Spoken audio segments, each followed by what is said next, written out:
تو یہ مطلب فیصلہ ہوا ہے پارلیمانی پارٹی کے اجلاس میں، تو آپ نہیں سر، بات جو کر رہے ہاں تھے، میں وہی میں کہہ رہا تھا، لیکن یہاں ایک اور سوال تھا نا، دیکھیں نا، پاکستان کی فورسز آپ کے ادارے ہیں نا، پارلیمنٹ کے مقصدی دستاویزی طور پر سی، لیکن اس کے ماتحت ہیں، آپ کے ایگزیکٹو کے ماتحت ہیں، وزیر اعظم کے ماتحت، یہ اس میں کوئی انکار نہیں، یہ ہونا چاہیے، لیکن جو اجلت ہے اور جس طرح آپ اتنی ایمرجنسی میں کہ مریض مرے جا رہا ہے، حالانکہ آپ کے پاس ٹائم ہے 6 ماہ کا ٹائم ہے نا، تو اس ساری اجلت میں، اور حیرانگی کی بات یہ ہے کہ آج اچھا یہ جب ساری جماعتیں متفق تھیں، سب ہو بھی گئیں، تلاوت ہوئی، ترانہ بجا، آپ کے خواجہ آصف اٹھ کے کھڑے ہوئے، زبانی کلامی بات کہی کہ اسیر ارکان ہوتے تو یہ ہوتا اور وہ ہوتا، اس کے بعد انہوں نے رولز معطل کرنے کی تحریک پیش کی، بل پیش کی، اور 3-4 منٹ میں ختم، 3-4 منٹ میں، تو میں یہ کہہ رہا ہوں کہ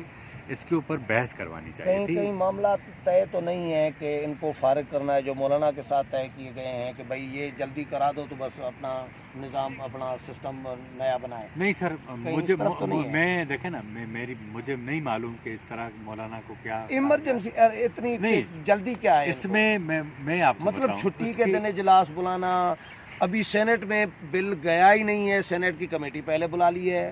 ہاں، وہ آج مختلف ایم این اے سے، ایک وزیر سے بھی ہماری بات ہوئی، حکومت کا ظاہر موقف تو یہی تھا کہ بھائی ایشو یہ ہے کہ ملک کی سرحدوں کو خطرات ہیں، یہی بہانہ 70 سالوں سے چل رہا ہے نا، اور وہ آپ تن کے جا رہے ہیں لوگوں کو کہ سرحدوں پہ خطرات ہیں، تو آپ جو ہے وہ 1200-1300 ارب روپی لے جاتے ہیں، ساری چیزیں ہوتی ہیں، بہرحال جو بھی ان کا کام ہے، لیکن یہاں ایشو یہ تھا کہ حکومت جو ہے اس کے ساتھ اپوزیشن کھڑی ہوئی تھی،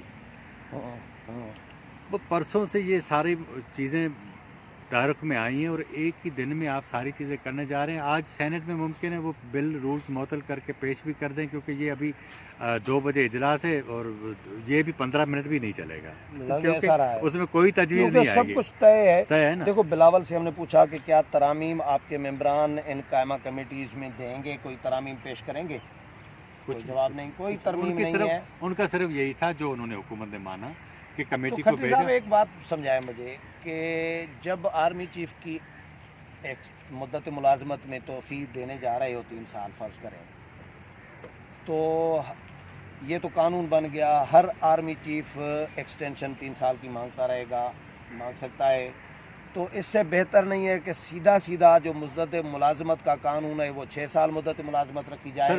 6 سال تو آپ ویسے ہی دیں گے۔ نہیں، میری بات سنیں، میں آج آپ کو اس میں ایک آپ کے چینل کو ایک اور خبر دوں، وہ یہ ہے، آج جو آرمی ایکٹ پیش ہوا ہے نا، اس میں ایک نقطہ یہ ہے کہ وہ جو ان کی ایج ہے وہ کر دی گئی ہے 64 سال، ٹھیک ہے، 60 سال پہ آپ کا آرمی چیف ریٹائر ہوتا ہے، 3 سال یہ مدت دیں گے ان کو، اور ایکسٹینشن کی یہ ہوگا 63 سال، باقی بچا 1 سال 64 سال، وہ بھی چلے گا۔ وہ یہ ایسا ہے کہ باجوہ صاحب اللہ ان کی زندگی بڑی کرے، وہ ان کے عمران خان کی الیکشن تک رہیں گے، ان کی اگر ان کا اگر آئینی مدت پوری ہوتی ہے تو یہ رہیں گے، تو یہ تو وہ کر رہے تھے، یہ تو وہ بھی اس پر بھی نہیں چیخ رہے نا اپوزیشن والے کہ یہ کیا کرو بھائی، 63 سال کرو۔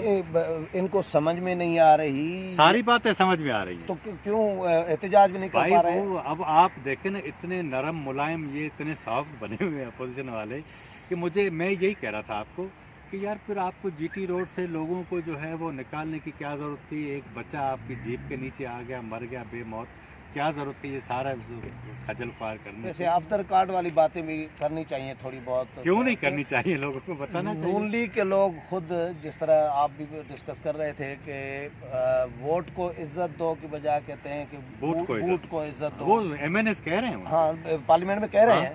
اچھا، ابھی پیپلز پارٹی، بلاول نے جب میڈیا ٹاک کی، پیپلز پارٹی کے ایک ایم این اے آئے، سب سے پہلے گپ شپ کر رہے تھے، تو انہوں نے کہا کہ مر گئے۔ میں نے کہا کیا ہوا؟ بولا اب تو ہر آرمی چیف کو 6 سال میں۔ سر یہ نیا اب دیکھو، یہ اب اس طرح آف دا ریکارڈ تو یہ گپے کر رہے ہیں، رو رہے ہیں، لیکن بول نہیں سکتے نا۔ یہ سیاسی جماعتیں جو ہیں وہ ادارے نہیں، دکانیں ہوتی ہیں جہاں ایک سیٹ ہوتا ہے، باقی جو ہوتے ہیں نوکر۔ ایک تو یہ، مجھے یہ بتائیں، آپ خود بالکل قریب سے دیکھ رہے ہیں چیزوں کو، کون سی سیاسی جماعت نے اپنی پارلیمانی پارٹی کا اجلاس طلب کر کے سب ایم این اے سینیٹرز کو اعتماد میں لیا کہ بھائی ہم اس کی حمایت کرنے جا رہے ہیں, آپ کی رائے کیا ہے؟ یہ تو عمران خان نے تو پہلی بار کر دیا, سب کو بلایا آج. نہ پیپلز پارٹی نے کیا, نہ نون نے کیا, نہ اے این پی, جے یو آئی کا شاید سنا ہے چل رہا ہے, کو جس کو ضرورت بھی نہیں تھی ضرورت بھی نہیں تھی.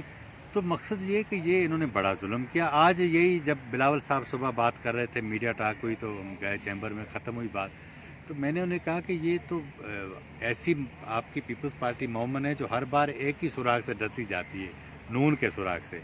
تو ان کے سیکریٹری کھڑے تو انہوں نے کہا کہ سراغ ایک ہی تو ہم کہاں جائیں گے, ہمیں تو ہر بار اسی سے ہی ڈسا جانا ہے. تو ایشو یہ ہے کہ یہ ساری کہ میں یہ کہتا ہوں کہ سول سپرمیسی کے نام پر, اس کی بالادستی کے نام پر انہوں نے لوگوں کو اتنا بیوقوف بنایا کہ آپ تصور نہیں کر سکتے. اور یہ اس کا فائدہ میں ذاتی طور پہ سمجھتا ہوں عمران خان کو ہوگا, کیونکہ وہ تو کلیئر کھڑے ہیں نا اس کے ساتھ. جب وہ ان کے ساتھ کھڑے ہیں, یہ نہ کر کے بھی کھڑے ہیں. نہیں سر, یہ تو آپ اندازہ کریں کہ میں ادھر وہ آپ کو وہ مثال نہیں دے سکتا جو کل مسلم لیگ کے ایک سینیٹر نے کہی تھی, اور وہ بڑا ہارڈ لائنر تھا. تو مقصد یہ تمام لوگوں کو ناگوار گزرا ہے. لیکن وہاں لندن سے بیٹھ کے, پہلے الطاف حسین لندن سے کنٹرول کرتا تھا, آج نون لیگ لندن سے کنٹرول ہو رہی. کسی میں کوئی جرت نہیں کہ کہے, کوئی ان کو کہے تو صحیح کہ یار یہ کیا کر رہے ہو, پہلی بار پارلیمنٹ میں معاملہ آیا ہے, ڈسکس کرو. باقی سینئر قیادت فوج میں بیٹھی ہوتی ہے, وہ اس لیے بیٹھی ہوتی ہے تاکہ کسی عہدے پر جا کے ریٹائرڈ ہو. تو یہ سلسلہ ہی ہمیشہ کے لیے ختم کر دو. آرمی چیف ہوگا, اس کی وہ 3 سال اس کی جو مدت ہے ختم ہوگی, نیا آئے گا چلائے گا, ختم کر دو. لیکن آپ نے یہ ایک نیا پنڈورا باکس کھولا ہے, ایک بہت بہرحال ایسی اپوزیشن بے بس اور مجبور لاچار. سر آپ کے میری بات سنیں, آپ کے ہاتھ جب کالے ہوتے ہیں نا تو یہی ہوتا ہے. سیاست کا سبق یہ ہے, لوگ سولی پہ اس لیے چڑھتے ہیں, منہ کالا ہوگا. سیاست کا سبق یہ ہے کہ آپ کے ہاتھ صاف ہو نا تو آپ سولی پہ چڑھ جاتے ہیں. یہ انہوں نے بڑا ظلم کیا. بہت شکریہ کھٹی صاحب. ویورز, کھٹی صاحب کی رائے آپ نے سنی. اگلے پروگرام میں پھر ملاقات ہوگی, تب تک اجازت چاہتا ہوں. اللہ حافظ.